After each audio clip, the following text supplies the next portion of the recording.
She wasn't supposed to come out that door. The glow of my phone lit up the inside of my car as I sat parked across the street, engine off, breath shallow. It was 8:17 a.m., 15 minutes after I had left for work. The same driveway, the same house, the same woman I'd kissed goodbye like every other morning. Only this time, I never actually left.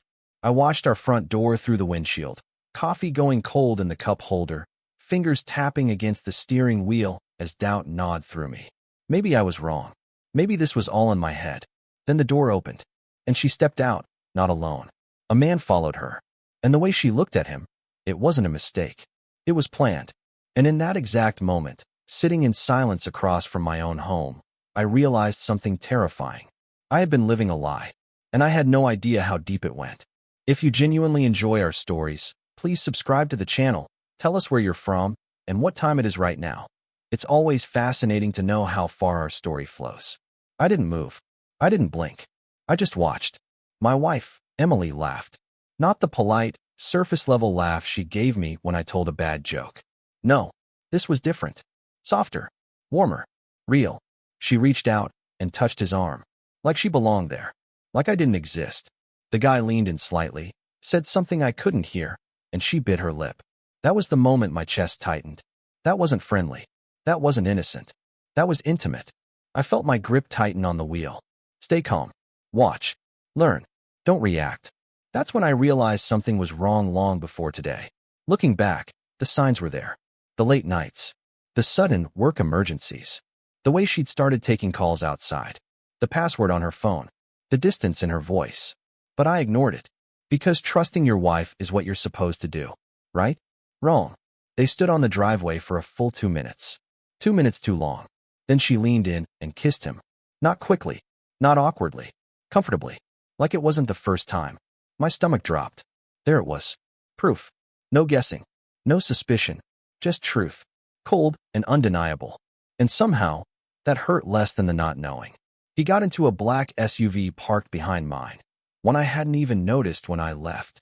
Engine started. He drove off. Emily stood there watching him go, smiling. Then she turned and walked back inside our house. Our house. I sat there for another 10 minutes. Frozen. Processing. Trying to understand how the woman I built my life with had turned into someone I didn't recognize. But here's the thing. I didn't cry. I didn't scream. I didn't storm in. Because something else had already started happening inside me. Something quieter. Colder. More dangerous. I pulled out my phone. Opened the camera. Zoomed in. Took pictures. Every angle. Every movement. Her face. His car. The license plate. Everything. Because instinct told me. This wasn't going to be emotional. This was going to be strategic. I finally started the engine. Drove away. But not to work. No. I drove to a coffee shop 3 blocks down and sat there, staring at my phone, replaying those 10 minutes over and over again. And then I did something that would change everything. I didn't call her. I didn't confront her. I hired a private investigator. His name was Greg. Former cop. Quiet. Sharp eyes. Didn't ask unnecessary questions. I handed him the photos. Told him everything. Or at least everything I knew. Which wasn't much. That your wife? He asked. Yeah. And you want the truth? I nodded. No matter what. He looked at the photos again. Then back at me. You sure about that? I didn't hesitate. I need to know how far this goes. He gave a small nod. Give me a week. That week felt like a year. Emily acted normal. Too normal. Cooking dinner. Asking about my day. Laughing at TV shows. Touching my arm like nothing had changed. And I played along. Smiled. Nodded. Pretended. Because now I knew something she didn't. The game had already started. Day 5. Greg called. Got something. I met him in a parking garage downtown. Concrete pillars. Low lighting. The kind of place where truth feels heavier. He handed me a folder. Not just a one-time thing, he said. My chest tightened. How bad? He didn't answer right away. Just gestured to the folder. See for yourself. Photos. Lots of them. Different days. Different clothes.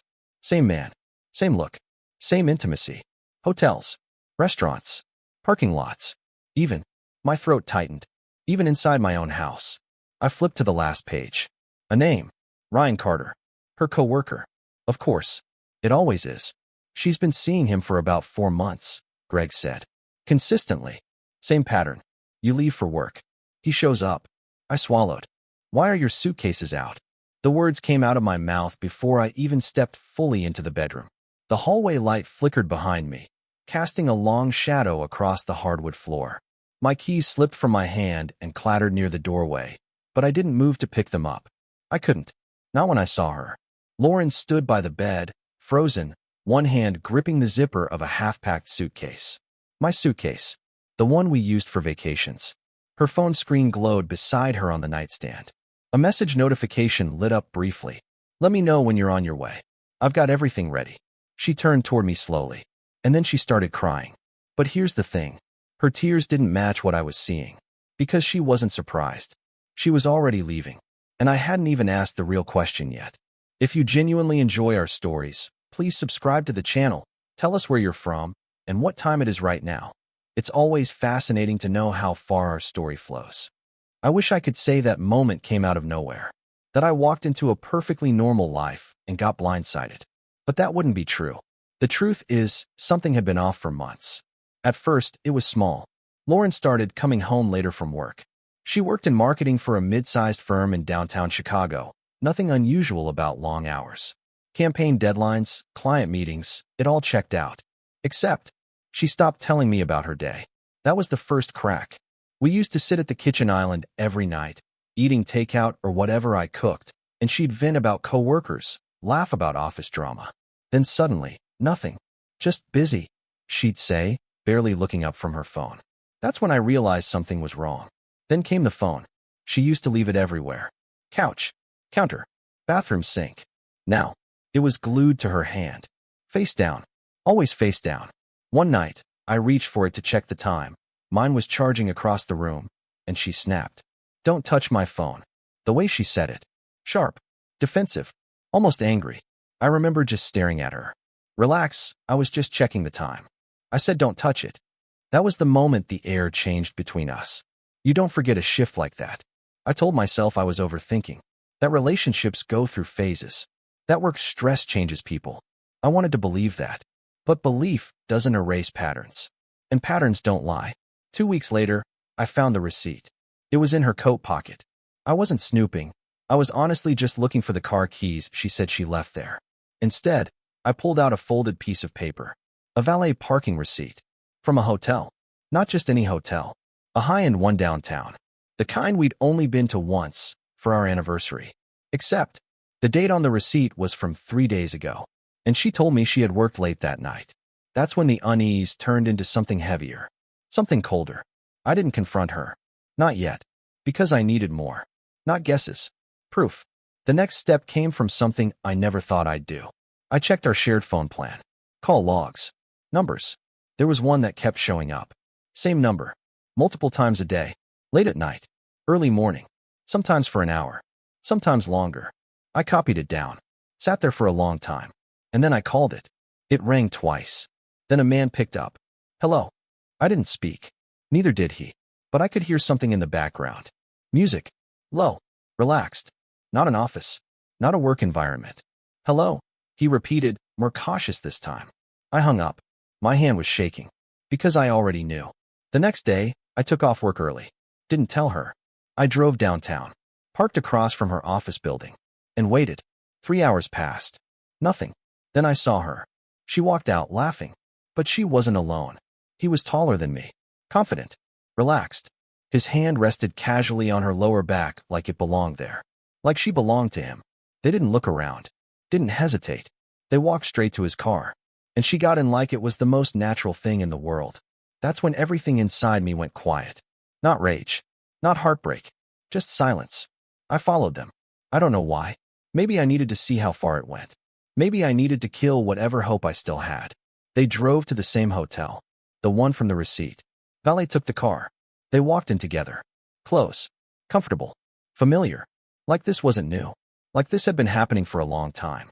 I sat there in my car for another hour. Staring at the entrance. Waiting for something to change. It didn't. That night, she came home late. Like nothing happened. She kissed me on the cheek. Asked if I'd eaten. And I realized something that made my stomach turn. She wasn't just cheating. She was living 2 lives. And she had no problem switching between them. When I confronted her, I already knew everything. But I didn't tell her that. Not yet. Because I wanted to see how far she'd go. Lauren, I said, standing in the bedroom doorway. She wiped her eyes, sniffing. I can explain. Explain what? Her voice cracked.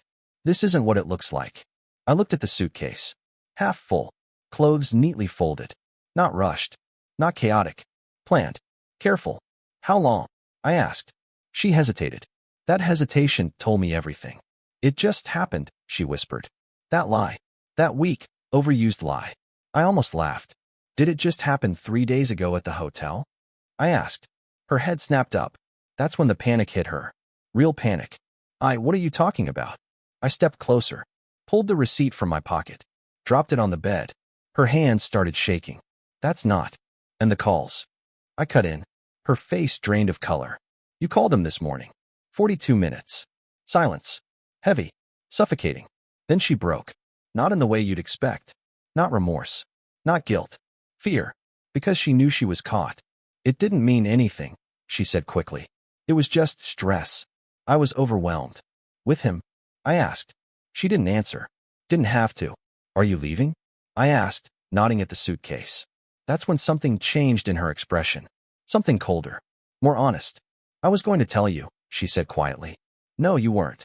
Silence again. Then she looked me dead in the eyes. I'm moving in with him. There it was. No more lies. No more pretending. Just truth. Ugly. Cold. Final. Something inside me snapped. Not outwardly. Not visibly. But internally. A shift.